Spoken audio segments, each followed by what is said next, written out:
So we are going to discuss about the TCP client server communication. So first of all, we have two files here. One is server.c and other is client.c. So in the server.c, we have the 6 steps. Okay. So which constitute our TCP server. So the first step is creating a socket file descriptor. The second step is binding the socket with port and IP of the server. Then the third step is listening to the client request. The fourth one is accept the TCP connection from the client side. Fifth one is for data communication between the client and server. We will be using our receive and send system calls for that. And the step 6 is closing the file descriptor. So let's start. First define our header file. So we have a hash include stdio.h for standard input output. Then we have hash include syssocket.h for socket related APIs. Then we have hash include net in .h, that is for the kernel data structures like sock adder underscore in. Then we'll include stdlib.h header file. So let's start with our main. So we'll return our main with a 0. Then the first step is creating a file descriptor. So let's declare one variable socket ft. Let's initialize it also. Then start our socket system call. So it contains 3 parameters. First is the domain, second is the type, and third is the protocol. So in the first one is domain. So we'll have af underscore inet for that, because we are using the IPv6 networking. So we are taking af underscore inet. So next is a type. So we are using the TCP socket. So we'll use sock stream for that. Then the protocol, we can take it at 0 now. So the socket API will return the socket file descriptor. So let's save it in a socket underscore ft.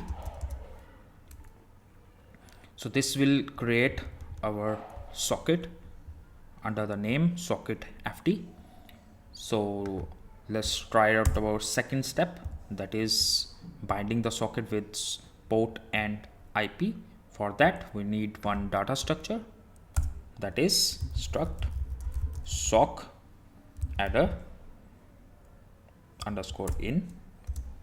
We'll name it as a server address. So let's populate this kernel data structure first before using the bind system call. So that is we have server underscore adder dot family. So the first is a family, that is the same as we declared in the socket as af underscore inet. Then we have server adder dot syn port. So we have to define our port here. So let's declare a macro first. So hash define server port, that will take as 9000, and let's give it here. But before allocating the syn port as the server port, we need this address to be typecast into the network byte order. For that we have one API, htons. So that will take our server port, that will convert our host address into the network byte order. So the network byte order we have already discussed in our last session. So the third one is for IP address.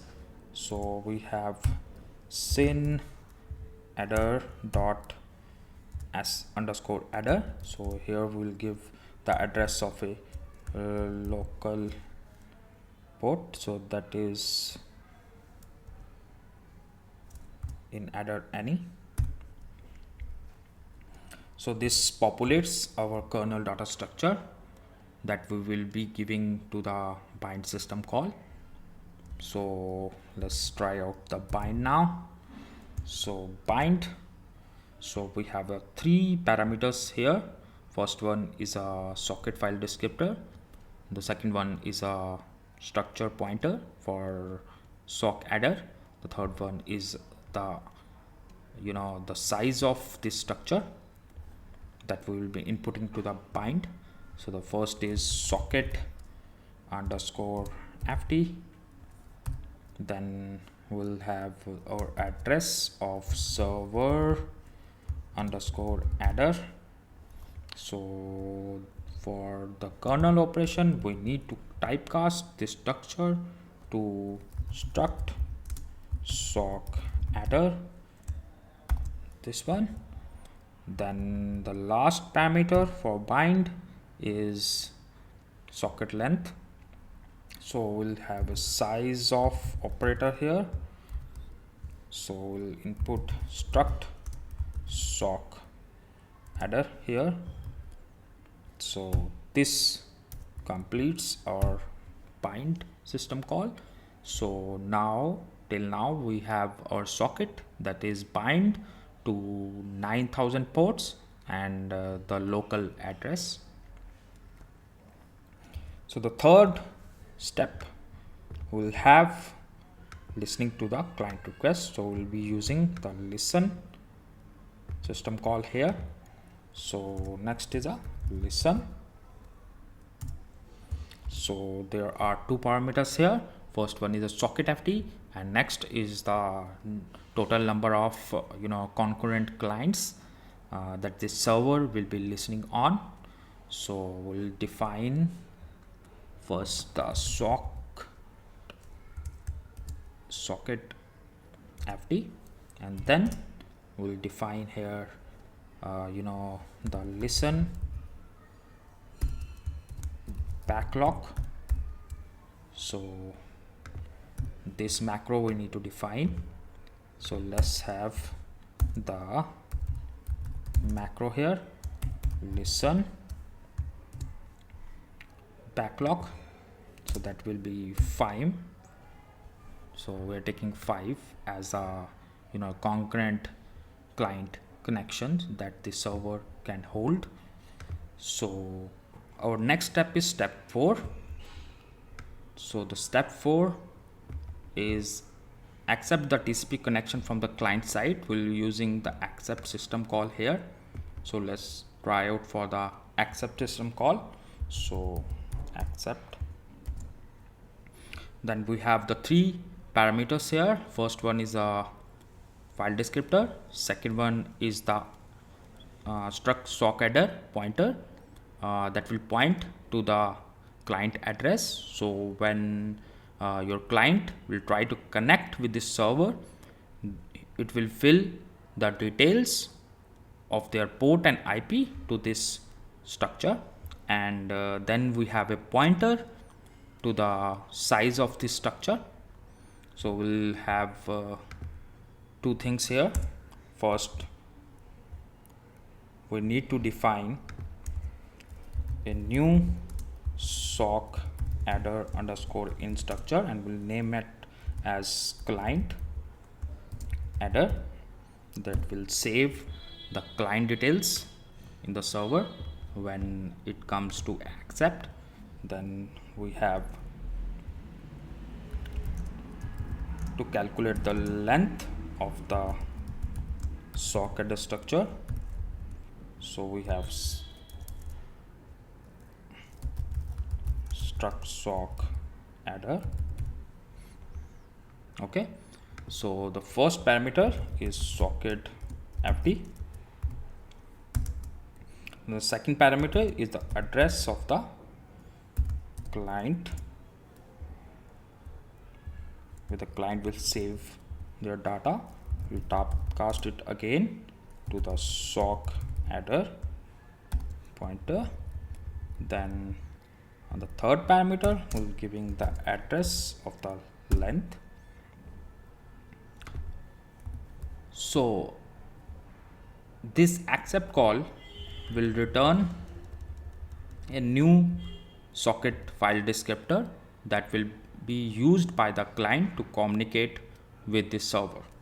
So let's define one more variable. We'll name it as a new socket FD.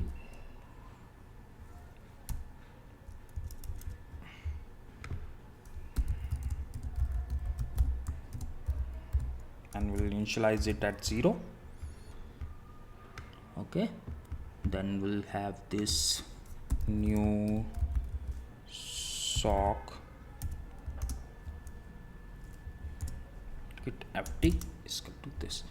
So once the client have the three-way handshake with this server at the accept call, it will create a new socket that will communicate with the client. So the next step, that is step 5. So now we have to receive or send the data to the client. So in the server side, we will be using the receive now. So let's try for receive. So we'll have a receive system call, and they have the 4 parameters. So we'll be using the socket FD, where this client want to send the data, and this one is for the new socket FD, because the client will send the data to the new socket FD. Then the second one is the buffer, where we want to save our data that is sent from the client. Then we have the size of that buffer. Then this is a flag that is not being used right now. So let's try for the first parameter. So that is, we'll have the new sock FD. Second one is the buffer. So we need to define this buffer. So that is character buffer. So we'll have this as 1024. We will initialize it at 0. Now we have this. Now we have the buffer. Then the third parameter will have the size of. So size of buffer. And for the last one, we'll take it as 0 right now. So this receive call would receive the buffer or the data from the client, and as we have seen earlier also, it will return the number of byte that is being read. So we'll have one variable again for read bytes. So number of read bytes will be shown here. So int read bytes. We'll initialize it at 0 first. Oh, sorry. So read bytes. So after this receive call, we'll have the number of bytes that is been read by this server. Now we need to display this buffer and the number of read bytes. So we'll use a printf statement here. So for that, so we'll have a output read, then we have this, then we have number of bytes, and the bytes are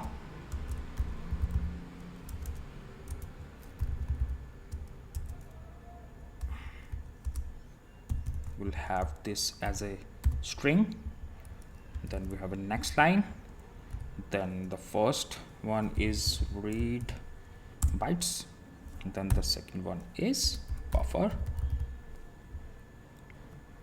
Okay, so till now we are going to print the number of read bytes from the client, from the server program. So the last step is step 6. So what's there in the step 6? We need to close the file descriptor. So let's close the socket file descriptor. So first one is close, then we have socket fd, and we need to close the new socket fd also. So let's have new socket fd. So this completes our server program. So in the last we can print by from server. Okay, so as we have configure all the 6 steps that we have mentioned for a server program. So we have these 6 steps that has been completed. Now let's go from the client side and see what all steps are there to create the client for this server to connect. So here we have the client.c, and there are the 4 steps to configure our client. So the first one is the same, creating a socket file descriptor that we're using the socket system call. Then we have a connect. So this connect system call will use to connect this client with the server that will contain the accept system call.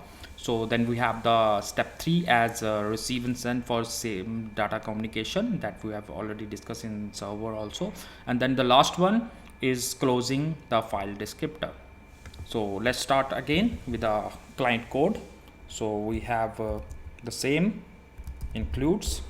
So here we have stdio.h, then we have hash include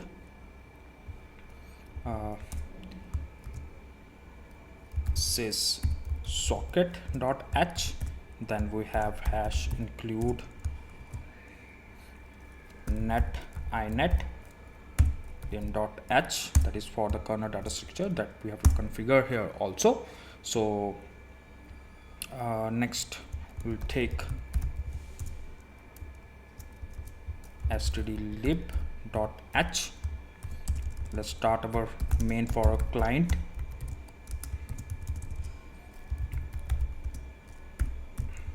So the first step, same, we have the socket system call that will take the same af underscore inet for the domain. Then we have the sock stream for TCP connection, and then we'll take 0 as a default value for UDP and TCP communication. Then we'll take again the socket FD here also to take this socket. Then we'll take socket underscore FD, so we'll get a socket here. Then for the second step, connect So we have connect, so it requires the file descriptor. The second is same socket adder, but here the socket adder will be the address of a server. So we'll populate this structure for our server address, and then we have the same socket length for the structure. So the first one, so first of all we need to populate our kernel data structure. So let's have struct sock adder underscore in, that is for server address. So we'll populate it the same way we have done in a server program. Dot sin family, so we have af underscore inet, then we have server adder dot sin port. So we'll take the sin port for the server, the same server port, that is 9000, that we have defined in server program also. So we'll take here as same htons for network byte ordering, and we'll take server port here. Then the third one is a IP, so we have the sin adder dot s, and the same will take in adder any. So we'll populate our data structure for the server communication, which have the IP and a port for the server. So let's go for the connect system call. So in the connect system call, we have the first socket FD, then the second one the same, we have the server address, then we'll typecast it to again the struct sock adder, then we'll have the size of this structure, then struct sock adder, and close it. So connect will connect to our server program and initiate the three-way handshake. So the next step 3 is for receive and send. So in the server program we have used the receive system call, but here in the client program we will be using the send system call. So let's try out with the send. So we have the send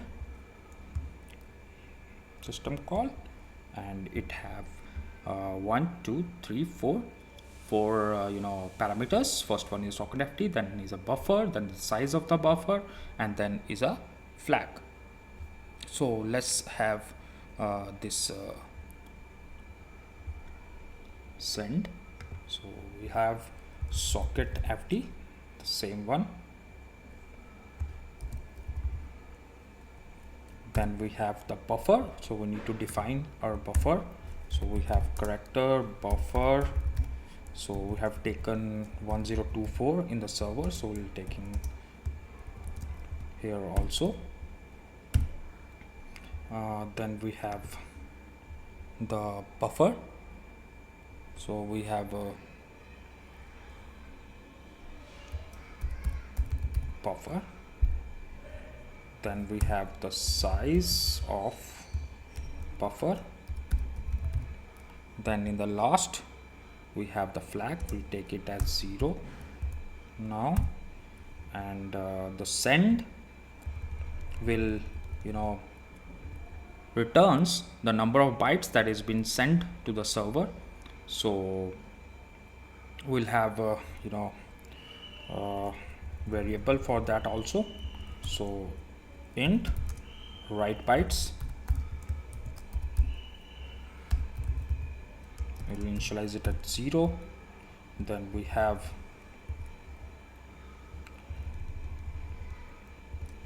write bytes here also.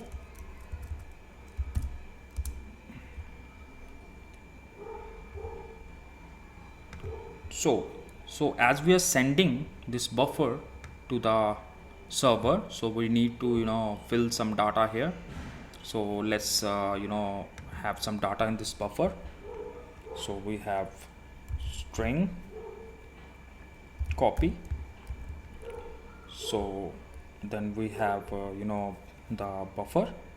So buffer, then we have to set a string hello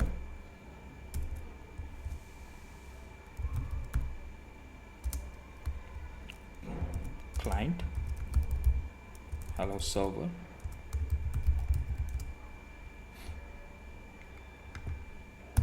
So we have this data in this buffer. Now we are going to send it. Let's print this buffer using print f. Then we have write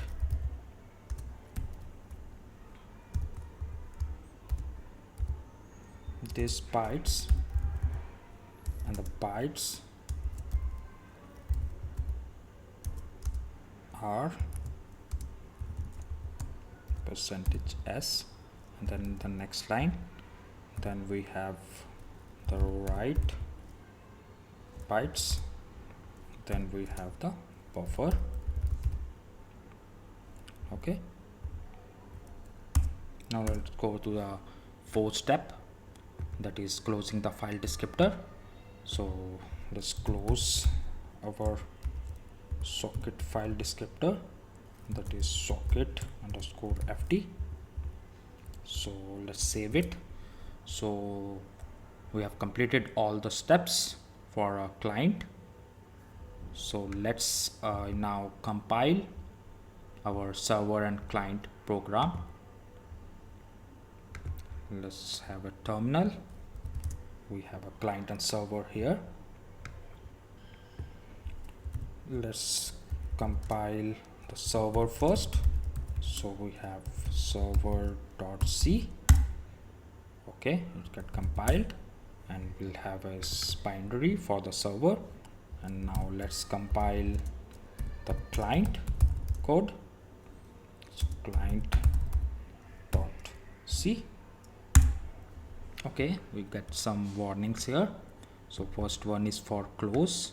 We have not included the header file for close, and then we have not include the string for string copy. So let's include those header files. So first one is #include uni std.h, that is for close system call, and we'll include string.h for string copy. Let's save it again, and now we again have to compile it. So we'll see our client code is being compiled successfully. So we have two binaries, one for server and one for client. So let's try out this binary. So let's open a terminal.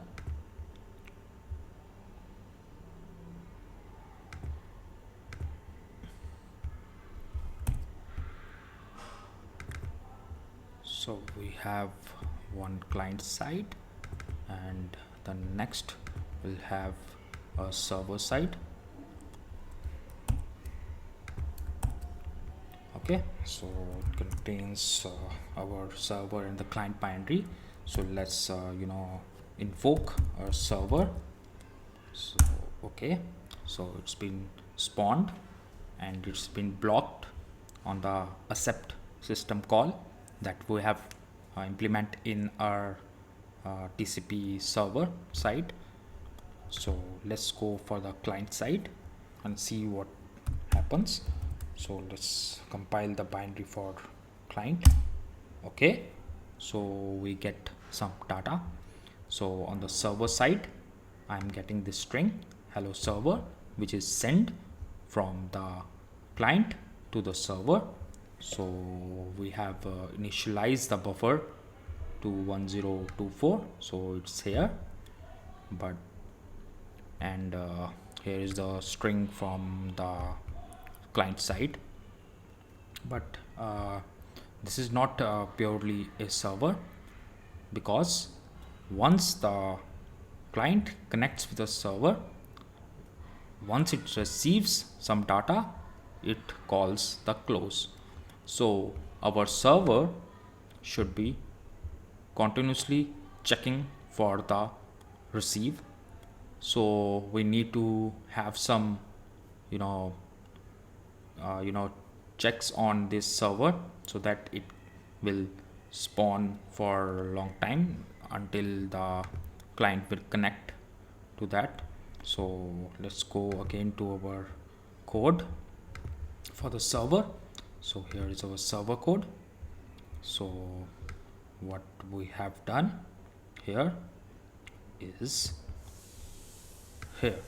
So once our client connects with the server, we want to hold it for receive for multiple data that has been sent from client to server. So we'll take a while loop here. So let's have a while loop. So we'll have while 1, and then we'll close up here. Okay, so let's save it, and now we need to compile it again. So let's go to the terminal and again compile our server code. So it's been compiled again. Okay, so let's see what is happening now. Let's go to our terminal.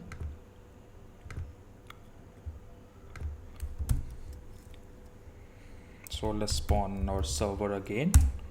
Okay, now it's been spawned. Now again client connection.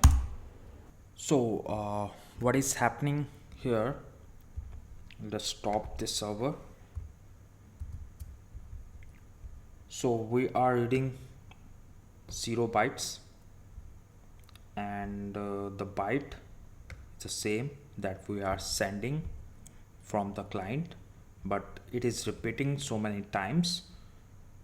So let's see what is the problem with the server.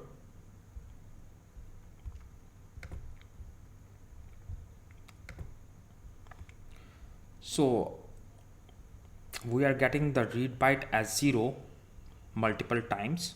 So we need to have a check on the receive system call, so that it will run only when the read byte is greater than 0. So let's have the if condition.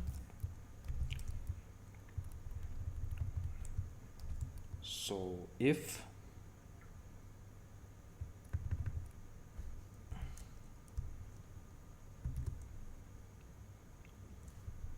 it is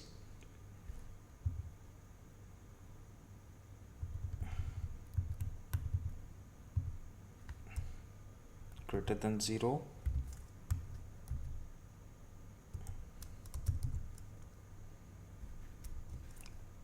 then we need to print this statement.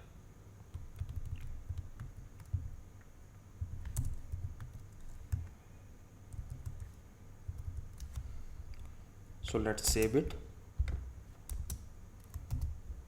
and check what is happening now in our code.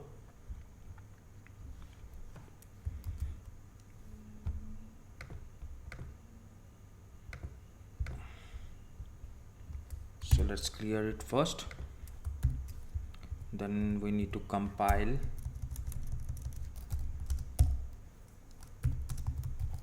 a server with server.ce. Let's start our server again. let's start our client. So you will see, you will get only one time this read statement, and you are reading 1024 bytes from the client, and the data is hello server. So if we try to again launch our client, it will not send the data to this server. So we have sent this byte to the server, but server has not reacted with the data. So what's the reason for that? So let's see in our code. So in client.c, we have not any loop in here. So we'll connect with the socket only once, and once we are connecting with the socket, we are sending this data and then close up. Okay, so what we need to do to make our client to send data to the server multiple times? So we need to have a while loop. So where we need that while loop, we'll do it after connect. So we have a while loop here.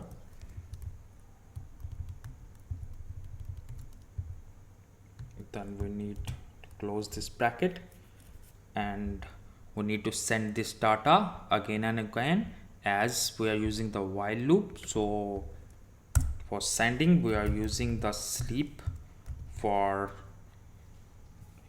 3 seconds to send the data to the server. So let's save it, and again we need to compile it. So let's compile it again. So let's close this first, again launching the server, again gcc -o client.c. okay, so let's start again the client. So the first bytes are being sent. So you have seen the two processes, that is client and server, is having the communication. Client is sending the data to the server at the time period of 3 seconds each. So let's stop this again. So again check our code, there is some more problem here. So in our server code, we have put only one accept, and then we have a while loop. So when this server program is been launched, it will be waiting in this loop only. So when the client tries to connect with this server, to connect system call, it will connect only once. So as this is a single process, so the process will be waiting in here. So that's the case why we are using this while loop. So if we don't use this while loop, the client program will launch again and calls connect, but the server is being busy in reading the bytes from the client. So but it has to be accept the connection from the client first. So for that, if we take this while loop above, so let's see what happens. So we have taken this loop above the accept system call. So let's save it.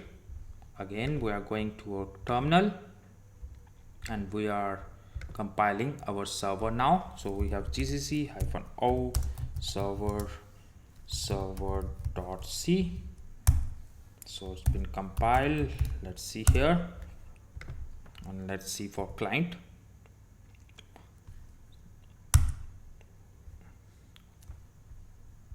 So you see here now what happens.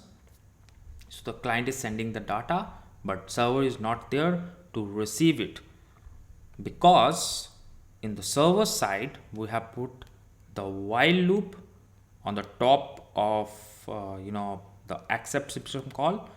So the loop will have stopped at the accept system call because it's a non-blocking system call. So what's the resolution for that? We will launch our client again. So let's see what happens. So you see it will send only one time. So once we run a new process, it will send only once to that server. Then the server will be waiting on the accept system call for a connection from the client. So similar way we are doing this. So in this session we have studied about a single client interacting with the server. So in the next session we will studying about the multiple clients that will be interacting with the server. So please do like, subscribe my channel and stay tuned with me for the next session. Thanks.